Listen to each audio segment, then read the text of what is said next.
Jadi banyak sekali di era-era terdahulu juga nazar-nazar yang sempat kemudian disampaikan dan itu harus dilakukan. Jadi kalau sudah bernazar dan itu positif, maka hukumnya wajib berdasarkan ayat-ayat tadi, berdasarkan hadis Nabi Muhammad SAW yang disampaikan. Nah, doa dengan nazar di saat-saat tertentu, kalau memang itu yang Roh Kudus gerakkan, akan menuntun kita pada pengalaman-pengalaman yang dahsyat dengan Tuhan.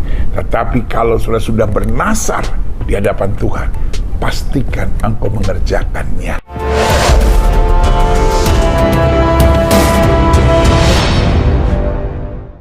Nazar itu adalah satu kewajiban yang dilekatkan kepada diri yang sebelumnya tidak ditetapkan oleh syariat ya dalam kewajibannya. Maksudnya seseorang mewajibkan kepada dirinya sendiri yang ketentuan kewajiban itu pada asalnya tidak ada dalam syariat ya, tidak mewajibkan kepada dirinya sebagai hukum umum, tapi dia melekatkan itu kepada dirinya sendiri untuk melakukan sesuatu. Nah, bentuk nazar itu ada dua ya. Satu, kewajiban yang dibenarkan secara syariat dalam ketaatan kepada Allah. Yang kedua adalah bentuk kewajiban yang dimaksudkan kewajiban dia mewajibkan pada dirinya sendiri, maksudnya yaitu mengerjakan perbuatan yang bertentangan dengan nilai syariat atau secara bahasa syariat disebut dengan maksiat. Kita bisa cek misalnya dalam hadis Nabi Muhammad SAW yang sanadnya diriwayatkan oleh Ummul Mukminin Sayyidah Aisyah radhiyallahu taala anha di Al-Bukhari ya. Kalau tidak keliru coba dicek nomor hadis 6696 6696 ya. Haddatsana qala an Aisyah radhiyallahu taala anha ummul mukminin, dari Sayyidah Aisyah semoga Allah ridai kepada beliau.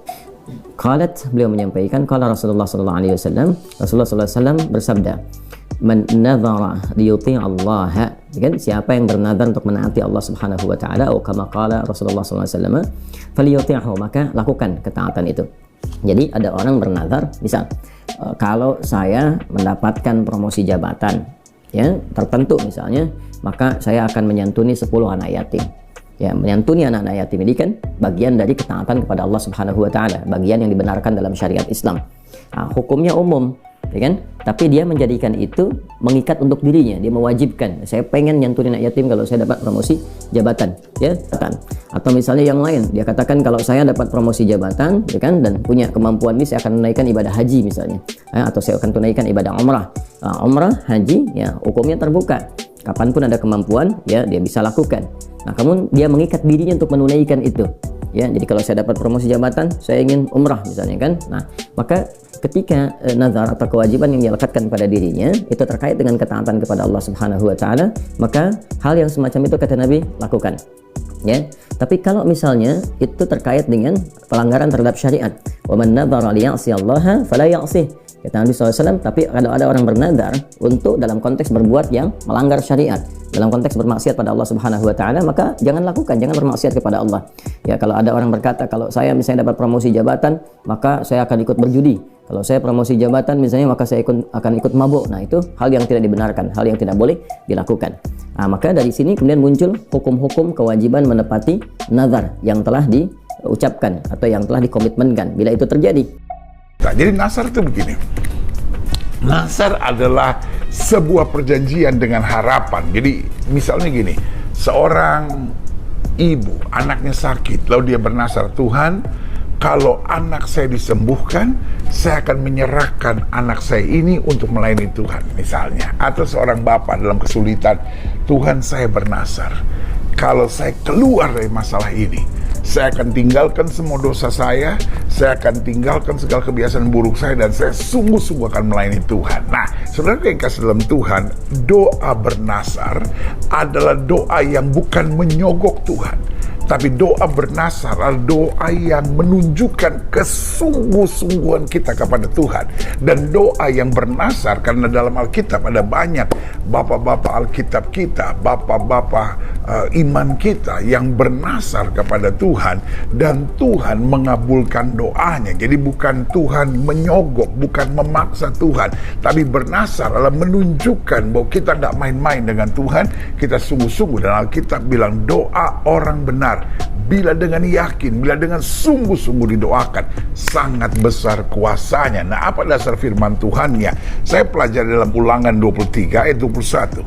Apabila engkau bernazar kepada Tuhan Allahmu, Janganlah kau menunda-nunda memenuhinya, sebab tentulah Tuhan Allahmu akan menuntutnya daripadamu, sehingga hal itu menjadi dosa bagimu. Tetapi apabila engkau tidak bernasar, maka hal itu bukan menjadi dosa bagimu.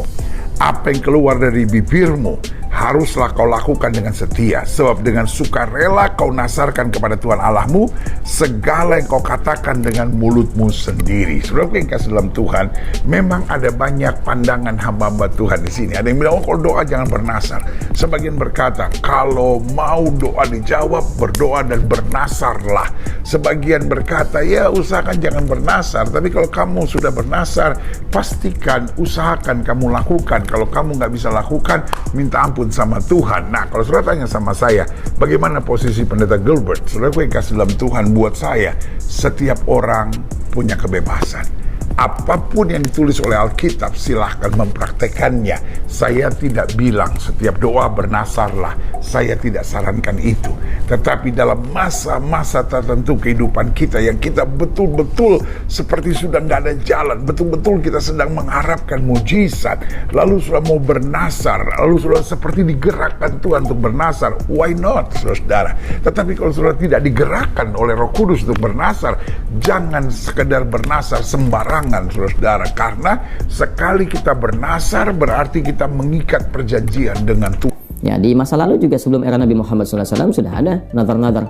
Seperti misalnya nazarnya istrinya Imran. Ya, istrinya Imran itu Hannah namanya. Hannah ketika mengandung itu bernazar, kalau anaknya ini lahir, ya maka yang terlahir ini saya bernazar akan didekatkan dengan Allah, dikhususkan untuk kepentingan ibadah saja. Akan dirawat, diberikan tempat yang baik, khusus diinvestasikan untuk kepentingan ibadah. Seperti diabadikan di Quran surah ketiga, Al-Imran di ayat ke-36. Ya, dari 35-nya, dari 35 nazarnya, 36 lahir anaknya. Qalat imra'atu Imran rabbi inni nadartu laka ma fi batni muharraran fataqabbal minni. Ya, ketika istrinya Imran itu bernazar pada Allah Subhanahu wa taala, ya Allah, anak yang saya kandung ini, ya, kalau dia terlahir maka saya akan khususkan anak ini untuk berkhidmat, beribadah kepadamu saja. Bahkan nanti setelah ia lahir di ayat 36 itu, falamma wada'at faqalat rabbi inni wada'tuha untha wallahu a'lamu bima wada'at wa laysa dzakaru kal untha wa inni sammaituha Maryam wa inni u'idzuha bika wa dzurriyyataha minasyaitonir rajim. Jadi ketika terlahir anaknya, maka lahir perempuan, dari situ diberi nama yang sesuai dengan harapannya. Ya, diberi nama dengan Maryam, perempuan yang terjaga, perempuan terhormat. Kemudian setelah itu dimohonkan perlindungan kepada Allah agar tidak digoda oleh setan. Jadi kalau nazar itu siap untuk dilakukan, lahir anaknya, maka dikondisikan semua perangkat-perangkatnya. Jadi banyak sekali di era-era terdahulu juga nazar-nazar yang sempat kemudian disampaikan dan itu harus dilakukan. Jadi kalau sudah bernazar dan itu positif, maka hukumnya wajib berdasarkan ayat-ayat tadi, berdasarkan hadis Nabi Muhammad SAW yang disampaikan. Nasar yang benar adalah nasar yang menyatakan kepada Tuhan, God, saya sungguh-sungguh, saya betul-betul mengharapkan, saya betul-betul berdoa dengan segenap hati, segenap jiwa, segenap akal budi, dan dengan segenap kekuatanku. Jadi nasar yang betul adalah nasar yang betul-betul kita menunjukkan keseriusan kita dengan Tuhan, sehingga kita siap menanggung, kita siap mengikat perjanjian, kita siap melakukan bagian kita dengan keyakinan bahwa Tuhan akan mengerjakan bagiannya, ya. Untuk kita mengingat kembali, kalau hidup kita kok hari-hari ini banyak tekanan, banyak pintu-pintu yang tertutup, coba selidiki lagi, pernahkah kita ucapkan nasar? Kalau ada nasar yang belum tergenapi, hari ini bertobat sama Tuhan, lalu minta Tuhan kekuatan untuk sudah menyelesaikan nasar saudara. Karena doa dengan nasar di saat-saat tertentu, kalau memang itu yang Roh Kudus gerakkan, akan menuntun kita pada pengalaman-pengalaman yang dahsyat dengan Tuhan. Tetapi kalau sudah bernasar di hadapan Tuhan, pastikan engkau mengerjakannya.